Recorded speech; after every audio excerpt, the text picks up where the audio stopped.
Yo.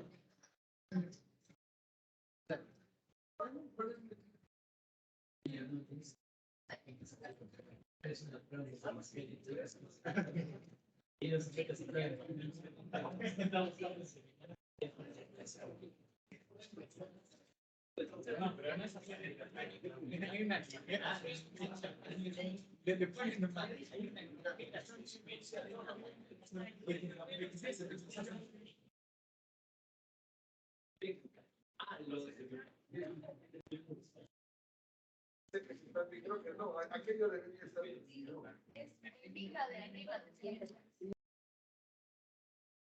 Bueno, que me están viendo, cualquier ya. Muy bien, buenas tardes, jóvenes. Vamos a dejar las máscaras. Vamos a continuar entonces con nuestras clases. Entramos a un nuevo capítulo que se llama Producción de enzimas microbianas. Entonces acá ya, esto es lo real, lo legal, lo que hay que hacer. Es lo que actualmente se hace. Desde el año, ustedes saben, 1965, se empiezan a producir las enzimas de origen microbiano en gran escala, porque resultan ser pues muy fáciles de obtener, mucho más fácil, ¿no? Gracias al desarrollo de la microbiología, la biología molecular y la ingeniería genética, que ustedes ya han llevado los genes, así que ustedes saben más que yo, porque yo no me acuerdo sobre estas materias. Muy bien. Lo primero que se tiene que considerar es el microorganismo, porque uno no puede trabajar con microorganismos que sean patógenos para nosotros. Entonces, los microorganismos que se utilizan en biotecnología para la producción de enzimas tienen que tener las siguientes características. Primero, que no debe ser patógeno ni producir toxinas que hagan algún daño a la salud del ser humano.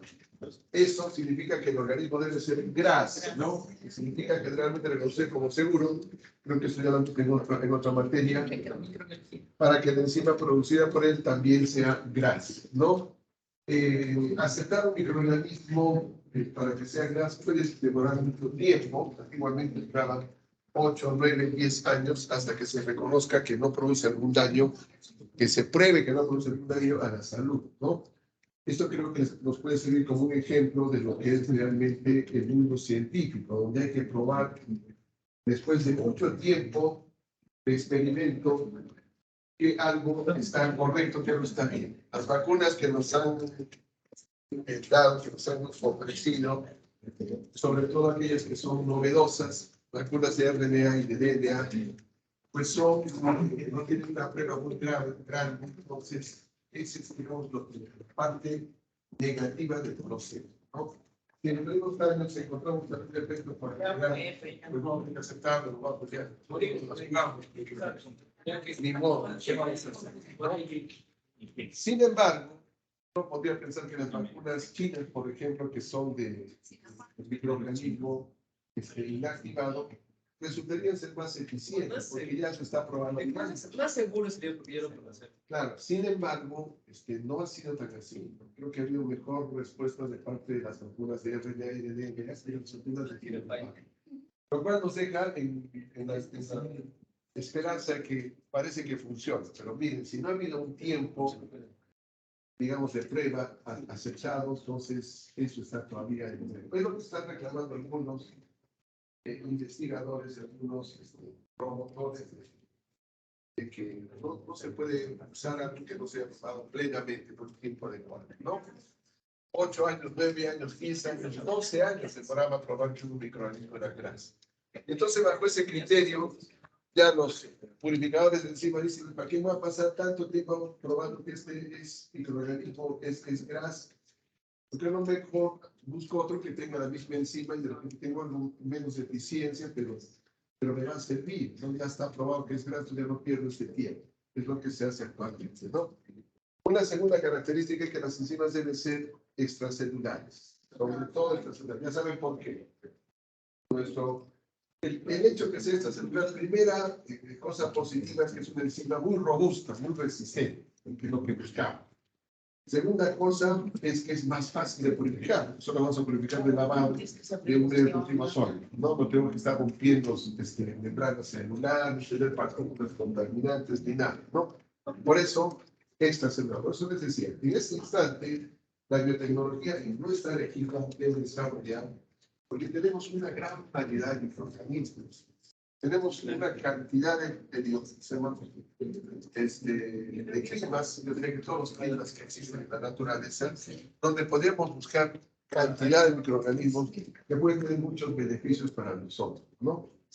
Y bueno, si encontramos uno, pero no lo probamos que es realmente gras, pues habrá que hacerlo y de acuerdo a su desarrollo uno puede tener la suerte de que no perjudique la nunca. Por ejemplo, yo saco un microorganismo que habita en sectores de alta salinidad, gente que le haga daño a ese microorganismo al ser humano. Por lo menos se ha desarrollado microorganismos. Entonces, lo más probable es que no. Pero bueno, hay que probarlo y de repente la prueba va a ser menos costosa y no de tantos años. Pero tenemos una gran variedad de microorganismos que podemos utilizar, ¿no? Entonces, la enzima debe ser producida con tercera característica, un alto rendimiento, ¿no? Por lo que el desarrollo del microorganismo implica algún tipo de mutación. De hecho, que las empresas productoras de microorganismos pueden mejorar, por decir, el número de copias del gen del microorganismo, pueden aumentarlas para que den más. Pueden conocer perfectamente bien su metabolismo, saber si es una enzima constitutiva o una enzima que solo en determinadas circunstancias se manifiesta.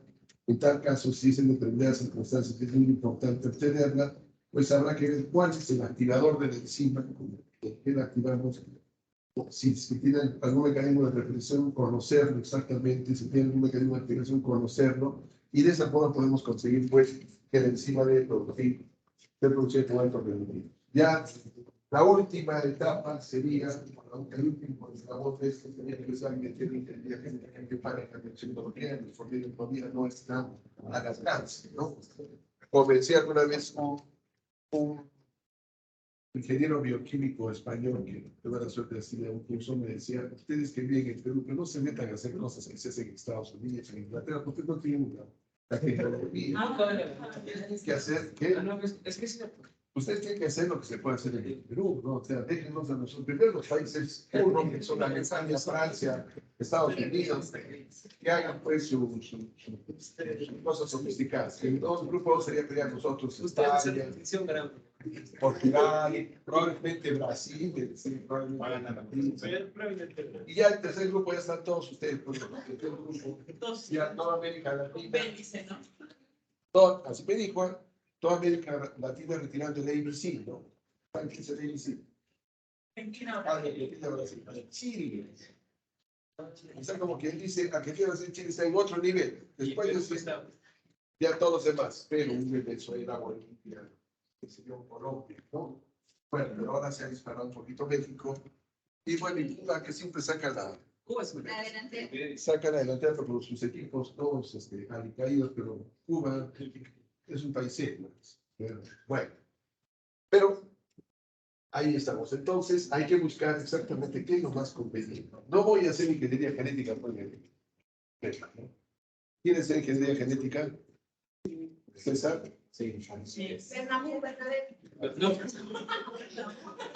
Entonces, había que decirle, claro, ustedes tienen el laboratorio molecular que podría ser de gran ayuda con equipos nuevos, pero digamos a nivel universitario, todavía no tenemos implementado nada, ¿no? Entonces, hagamos pues lo que se puede, ¿no?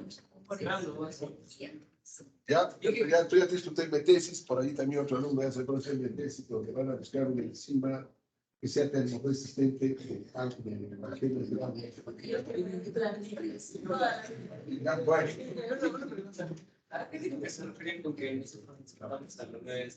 no, o sea, es que nuestros laboratorios, nuestra tecnología no están, no está a su nivel, claro, no podemos hacer, imagínate, una mutación puntual. No podemos insertar, cierto, es fácil, que lo han hecho, pero vamos a insertar, digamos, un poco genes al azar, El error es que de repente no cortamos bien.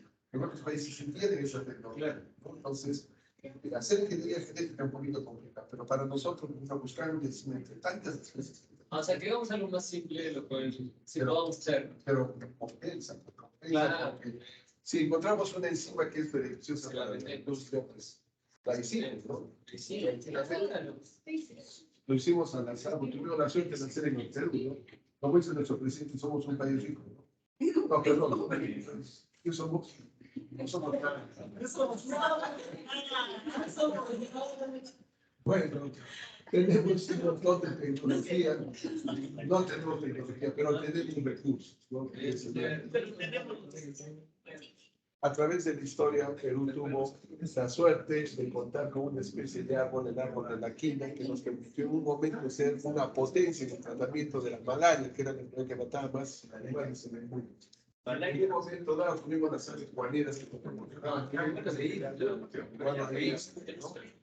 en otro momento tuvimos la suerte de tener la cantidad de pesca más grande del mundo, ¿se acuerdan? Tenemos ahorita cobre, tenemos plata, tenemos varias cosas, tenemos oro inclusive, No sabemos aprovechar y exportamos que materia no prima. tenemos tecnología. Entonces, si no podemos sacar el cobre, tenemos que hacer que otros se lo saquen. Y no los Y el venden. cobre, por si acaso, el cobre siempre sale con oro, se debe saber. Y eso es Se lo venden. incluso se lo están llevando en bruto, no recortan nada, se están llevando oro y cobre y nos dan una propina, ¿no? Pero caña en el castillo. Hay también, bueno, pero él dice que nos va a defender. Saqueas. Bueno, sigamos adelante. ¿No?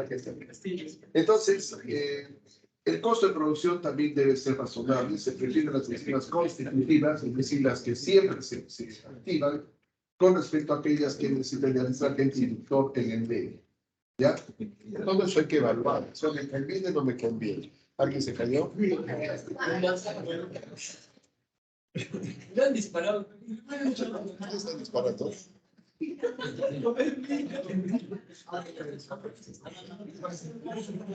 Después nos esperamos. Que yo solo tengo 45 minutos. Ya. A ver. La selección del organismo debe hacerse en términos de las características deseadas para la enzima. Como ejemplo, tenemos la selección de organismos termófilos para obtener enzimas termoestables, o bien la selección de una fuente de nitrógeno proteica que obligue a la inducción de ciertas proteasas como queratinasas, ¿no? Es decir, todo eso se puede imaginar. No sean tan ingenuos como yo cuando inicié el curso, que pensaba que solo tenía que purificar y listo. No, se estimula, se activa, en fin, ¿no?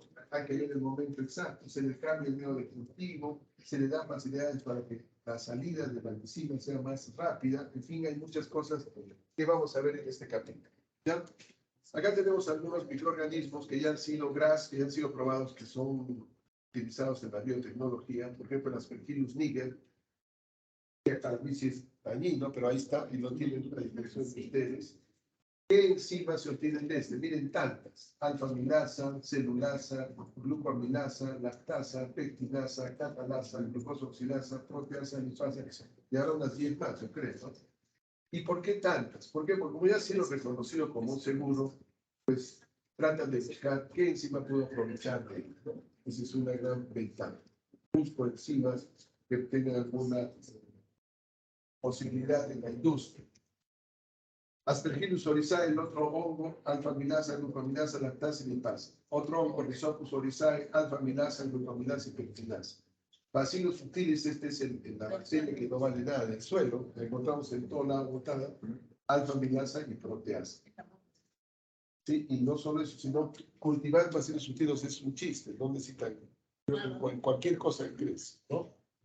Rhizopus, nives, glucoamilasas, anchonaliceria en la levadura para obtener invertasa, Streptomyces y rubiculosis. Entonces son verazas, Bacillus cereus, renina, Cordyceps, renina, lipasa y esterasa. Como ven, hay muchas más. Incluso ya les había comentado que yo tenía un profesor que, probando el gras de una de estos aspergillus, ganó un premio muy importante en Cuba, ¿no? Tiene una profesor que nos ha visitado, ¿no? no sé si era Miguel González, pero él trabajó 8 años en Estados Unidos y probó que era gras. Y por eso el gobierno cubano, en este caso Fidel Castro, le regaló una tremenda casa El que nos contó. en las fronteras. En los dos rojos, el que me trajo los habanos Los cubanos. y me quiso El que le quiso vender los cubanos. los habanos. Sí. Los cubanos. Bueno, fúmense un habano cuando tengan su hijo varón. Muy bien, dele. Muy bien, entonces tenemos esa gran posibilidad, ¿no? Y de repente hacer un trabajo de probarse una nueva especie, que ahora ya las podemos identificar molecularmente, ya no necesitamos hacer tanto detalle como antes, es que la ciencia ha avanzado tanto. Para la gente de los años 60 tenía que hacer cultivos, probar pruebas bioquímicas que han aprendido en microbiología, si es indol positivo, si es esto, para estar seguros de que les especial. Ustedes mandan nomás la cepa y les dicen si es o no es, ¿no? O cuál es. Los goles. Ya, les va a costar un poquito, pero si es a China, en China les va a salir un poquito más barato. Pero ya la tenemos fija, pues purificada, podemos trabajar con eso y empezamos a hacer la tarea de ver si es peligroso. Se pueden hacer pruebas de peligrosas, ¿no? Para ver si es,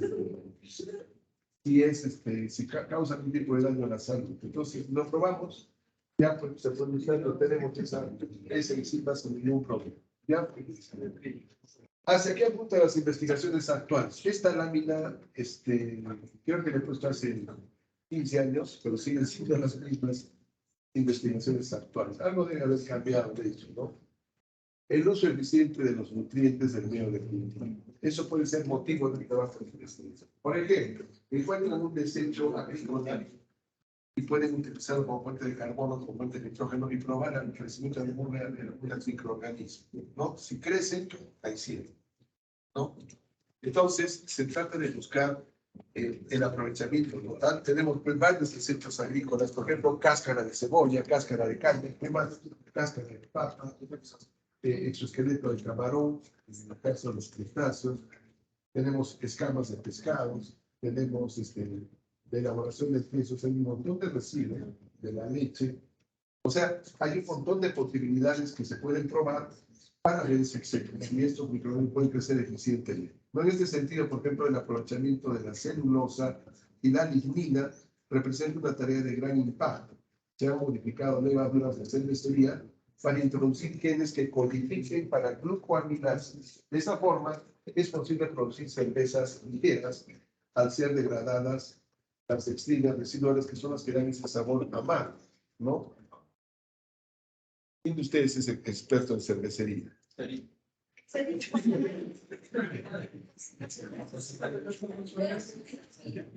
No, profesor, algo de hacer. Cuando uno pide una cerveza en nuestro país, pide, dame la cerveza. ¿Qué marca? Todos son lo mismo. Claro, es una diferencia. Pero uno se toma una cerveza en otro sitio, va a encontrar, pero ¿qué cerveza quiere? Nosotros tenemos 40 variedades de cervezas. ¿Cómo tomar esto, no? Son cervezas que tienen características especiales. Entonces, todo esto se produce en otros países gracias al desarrollo de la biotecnología microbiana. ¿Correcto? Entonces, otro aspecto que se debe tomar en consideración y a la cual apuntan las investigaciones entonces es buscar microorganismos que soportan condiciones extremas de temperatura, pH, fuerza iónica, presión y también microorganismos que usan fuentes de nitrógeno y carbono distintas a las convencionales. Y yo hago crecer un microorganismo en laboratorio, pero es un estudio de cultivo caro, costoso, cuesta caro en ese cultivo, pero si lo das a un medio de cultivo barato para hacer el escalado y funciona, pues eso ya es un trabajo muy importante de tesis. ¿No? Imagínense, encuentran un bichito muy favorable y prueban una serie de residuos agrícolas y ven que todo el desarrollo de eso es una tesis de mucho peso, ¿no? Para nosotros, ¿no? Porque si encuentran un medio de cultivo, incluso pueden hacer mezclas de medios de cultivo, ¿no? Agarro, por decir, residuos de salvado de arroz con bagazo de caña de azúcar mezclado y eso me permite un mejor medio de cultivo, pues eso se puede utilizar en la producción de microorganismos, ¿no? Entonces, producción de enzimas microorganismos de origen vegetal o animal, el gen que codifica para la querosina de ternera ha sido clonado en E. coli, ¿no? Ya también eso es otro proceso de clonación de enzimas de eucariotes en enzimas procariotes, ¿no? Sí. Eso también es otra parte que se puede manejar. Quizás para nosotros no está tan fácil, pero se puede hacer. ¿Cuántos de ustedes podrían irse a hacer un posgrado fuera y traer la tecnología, ¿no? Toditos tienen que irse. Desde 2 años no quiero ver a nadie aquí. Los quiero ver en Europa. Ya. Y dentro de 5 años, tráiganme. Le traemos los cubanos. Ya, y ahora ustedes van a ser los profesores de simbología real con nivel, ¿no? Muy bien. Producción de enzimas termoestables por mutación dirigida, ¿no? Esto también se ha dado. Yo recuerdo que un tiempo estaba de moda introducir la secuencia de la cisteína de las enzimas que uno deseaba fortificar, hacerlas más fuertes. ¿Por qué? Porque la cisteína forma puentes de hidrógeno, pues la estructura es más estable. Entonces, si armo 3 puentes de hidrógeno en una estructura, la enzima es más estable, resiste mejor las interferencias ambientales, ¿no? De pH, temperatura, calor, en fin, ¿no? Entonces, todo eso se puede hacer, ¿no? Por ejemplo, dice la isoleucina 3 de la lisozima ha sido cambiada por cisteína. ¿Por qué? Porque la isoleucina no tiene, digamos, una importancia en la estructura ni en la conformación de la enzima. Le pongo una cisteína y ya le puedo dar la posibilidad de que todo el puente hidrógeno sea más estable, ¿no? Eso ya es a nivel molecular. En este sentido, no me acordaba que fue crucial hoy día, ¿vale? En este sentido, la informática pues nos está ayudando bastante, ¿no? Nos ayuda porque uno puede saber hasta qué punto puedo modificar, quitar este aminoácido, poner una cisteína, poner otra cisteína y ver el resultado. La informática me puede dar toda esa información y es pues valiosa, ¿no? Para hacer la mutación puntual, que todavía no la manejamos, pero de repente si uno de ustedes se va afuera, trae la tecnología y podemos hacer, ¿no? Otra sería la sobreproducción de enzimas mediante el incremento del número de genes que codifican para sus síntesis. ¿Podemos insertar más genes? Se puede. Otra sería mayor tolerancia a los cambios de pH, modificación de la especificidad de la enzima. Miren esto, modificación de la especificidad de la enzima.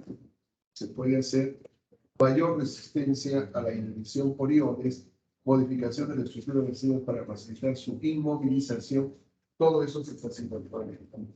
El ingeniero del universo, que lo conocen, él tuvo la buena idea de hacerse amigo de un ingeniero que trabajaba ya en Alemania, que trabajaba en enzimas. Y él me mandaba información muy simpática, lo que se hace, lo último que se hace en Alemania, y se ha traído papers muy simpáticos que yo quería de repente en la última clase los exponga, ¿no? Pero que es algo que les falta un poquito de puntos.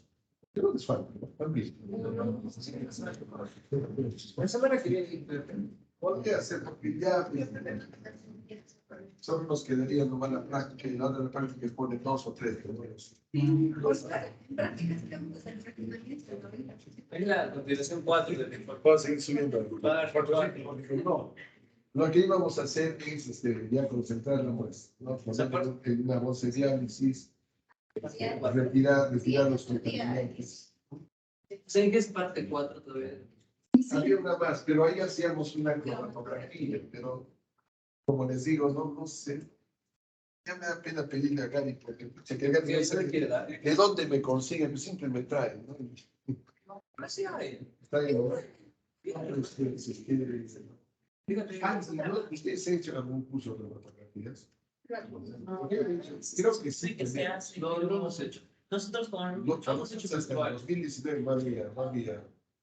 Tenemos separencia que 15 que no nos sirve mucho, pero se puede utilizar para para quitar los iones de la muestra. Entonces, ¿hasta qué punto sería importante? Esa muestra que ya tenemos esta semana, ya podemos ser cinética como ese perfecto. Se puede.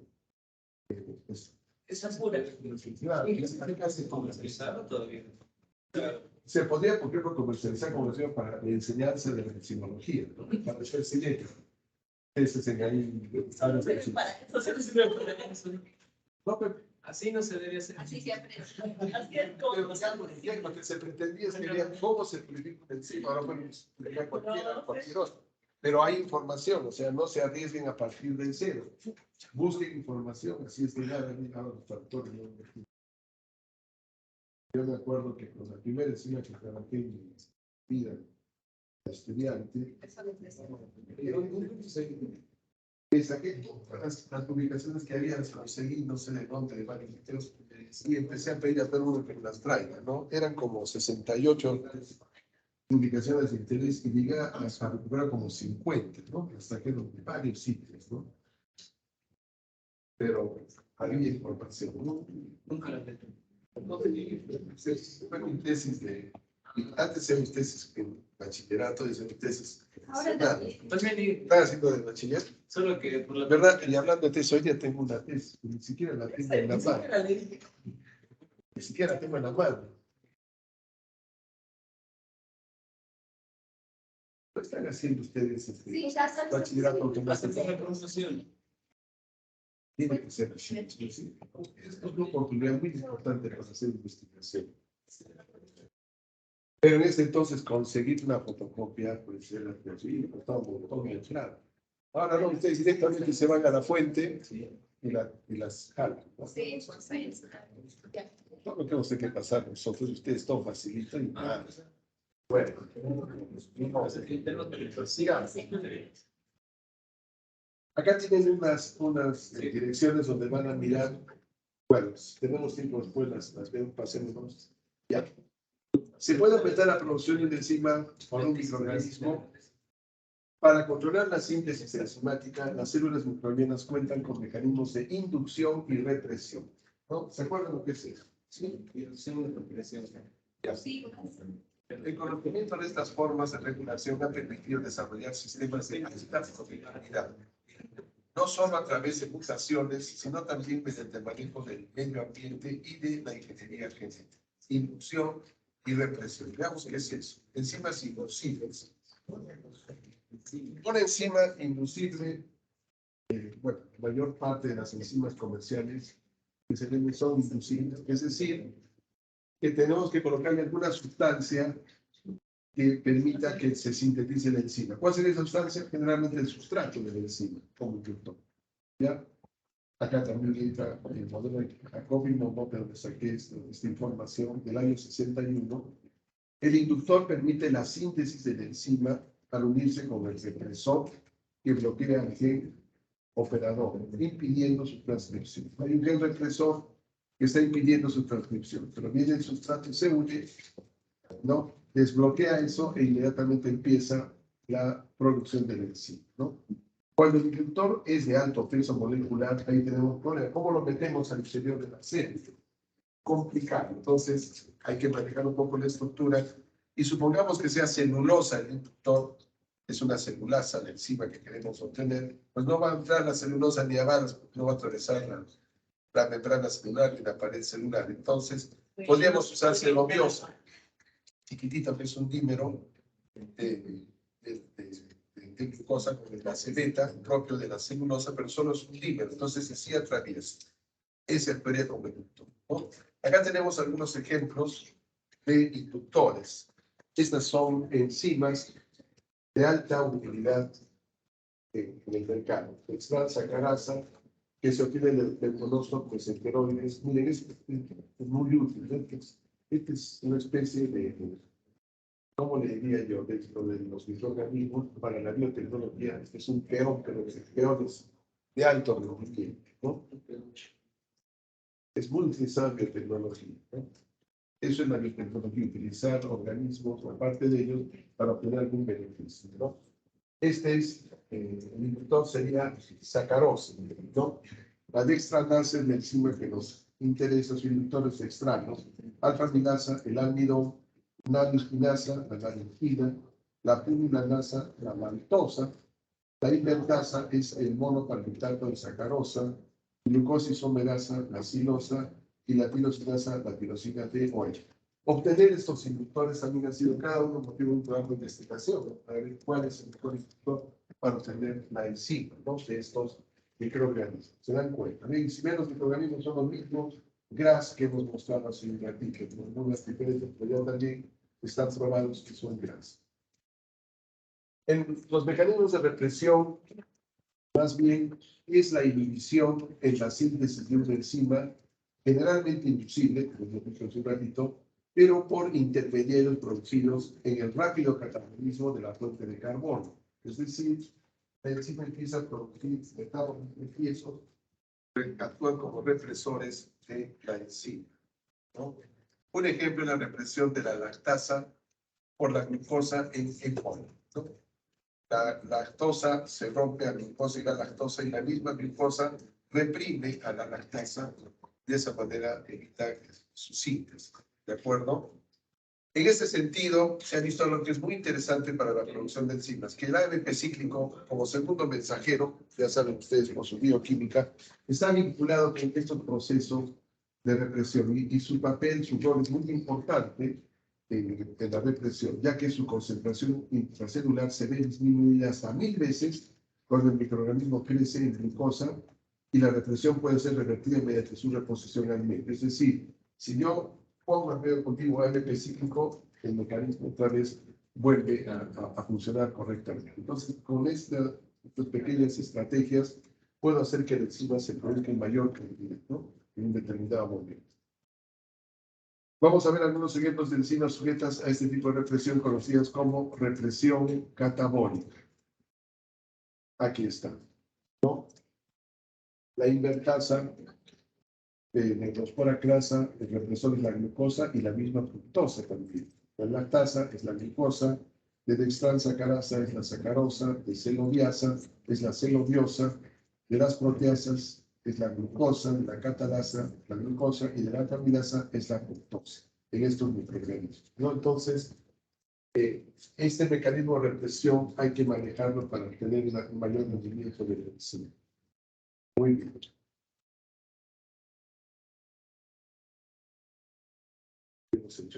Sí, ¿no? Bien. Existe otro mecanismo, es el de retrorepresión. Retrorepresión. ¿En qué se diferencia del mecanismo de represión?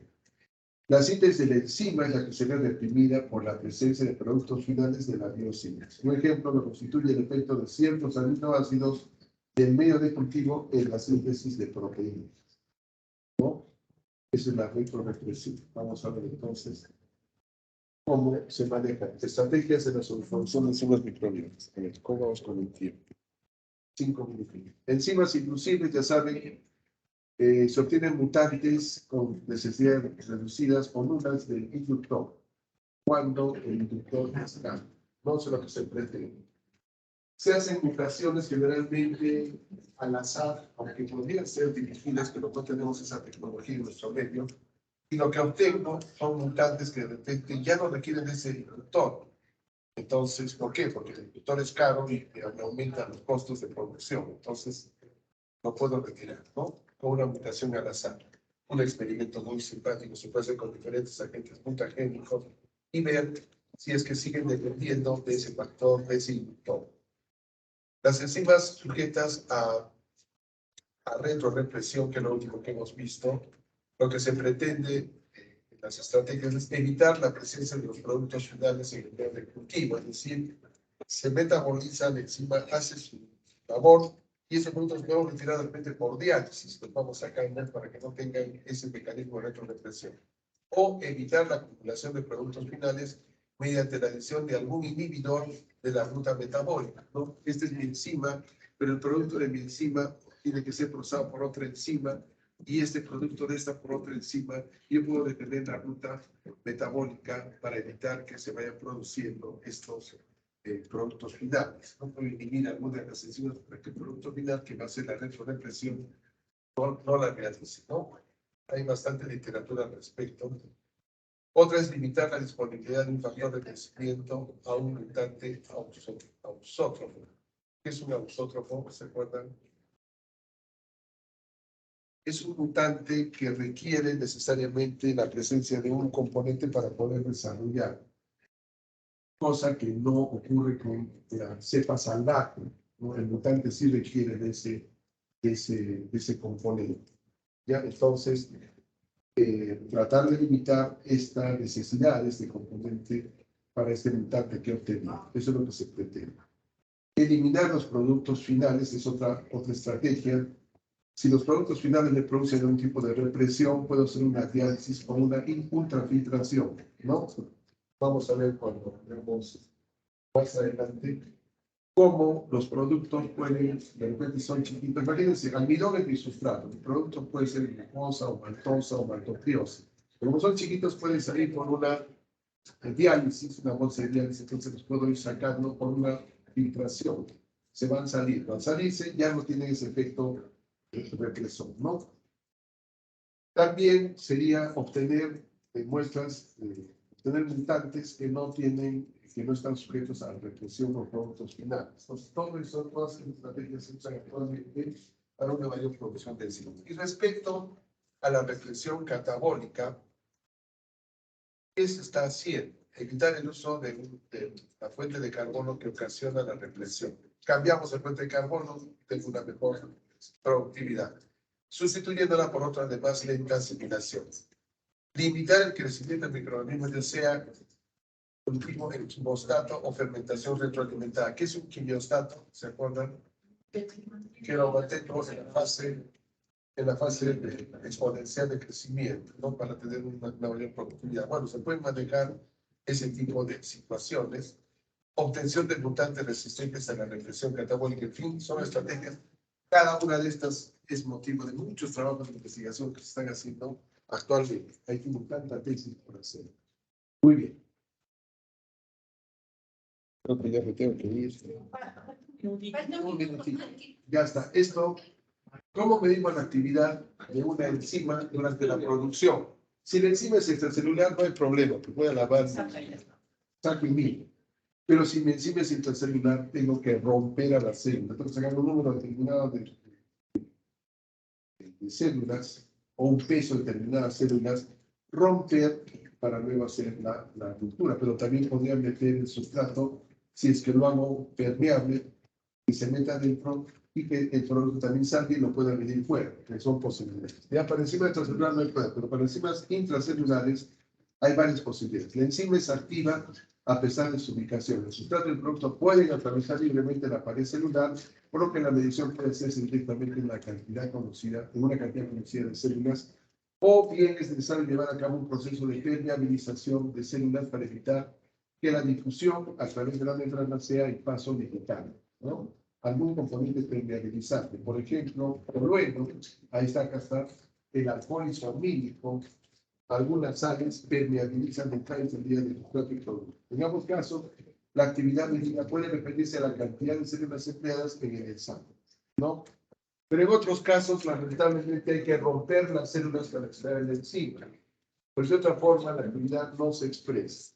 Entonces, se procesa un número contadito de células. Ya saben cómo contar células, cómo son ese aparatito para contar células, con el microscopio, que le ponía en la cámara, y ustedes ponen una cantidad determinada, rompen todos y miden actividad. Entonces, expresan por... De pronto, acá tengo los celos para poder contar la cantidad de actividad. No, ya digo más. Ya está, voy a marcar. Ahora, ahora ¿cómo marco? Es capaz. Claro que sí, yo ya. Si no, que me pongo nervioso, ya. Archivo, cerramos. Ya, entonces, ¿qué pongo? Internet. De frente me voy ahí. Está en una. Me la sacaron. Esta creo que está poco. Esa es la de acá. ¿Está? Sí. Sí, esa es la asistencia. Espera, Uy, ¿tú salida. esto de eso no veo nada. Salida. Ahí. Pero igual, ya está. Muchas gracias. Ya. Listo, entonces, También ahora. ¿cuál es el pasito de teoría? Mañana. Mañana tenemos práctica en el grupo 4, pero teoría, ¿cuándo van a dar? Podemos aguantar un poco la práctica porque no tenemos que, aunque ya podíamos acabar la práctica con la de esta semana, ¿no? También, claro, acabémosla de una vez. Ya no hagamos más. Ya yo les digo algunas cositas más. Y hacemos exposiciones, ¿sí? Le pido a Gilberto que me dé unos 8 papers para que ustedes expongan. Claro, puede ser para teoría. Todos ahí, todos conmigo. Mire, ¿cómo está diciendo esto? ¿Qué? ¿Cómo está exposiciones? Podría ser la siguiente semana y acabamos aquí la parte práctica. Entonces ya podemos dar un pedacito de práctica. ¿Ya no haríamos prácticas entonces? Exposición de la siguiente semana. En vez de la clase de práctica vamos a exposiciones, Claro, ¿verdad? sí. ¿Exposiciones de qué hijo sería? De lo que nos está De contando. sí, unos papers. ¿Usted nos va a pasar esos papers? O si no, si ustedes quieren voluntariamente buscar algo de inmovilización de enzimas, que está muy actualizado. buscar- Oye, dije, pero esos papers que nos dicen no son... Por eso. ¿Solo están actualizados también? No, sí, por eso Pero, yo eso- quisiera pedirle a Dilberto para que ustedes se pongan eso. Pero si no, también ustedes pueden proponer algunos. Papers, Sí. de simología en general. No puede, en este caso nos comenté inmovilización de enzimas. Inmovilización Es el último tema del curso. Ah, ¿Ya? Ya les aviso entonces, Ya. Brian, ¿qué estaba haciendo? Salida de curso. ¿Ya salí? Sí, ¿no? Ya. Allá. Sí, se le dije que práctica la semana que viene y en vez de eso vamos a exponer. No, todavía no le hemos decidido. Si ustedes no se quieren, no pusieron. hacemos. O hacemos exposición. Sí, ponemos ya.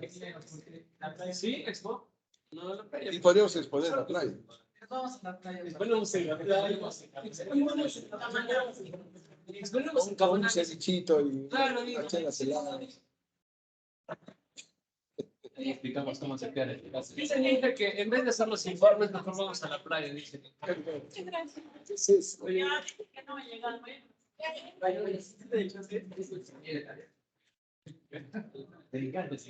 chicos, muchas gracias. Gracias, eso sería todo. Nos vemos. Hasta luego. Uy, alguien ha grabado. Qué bien. Hasta luego, chicos.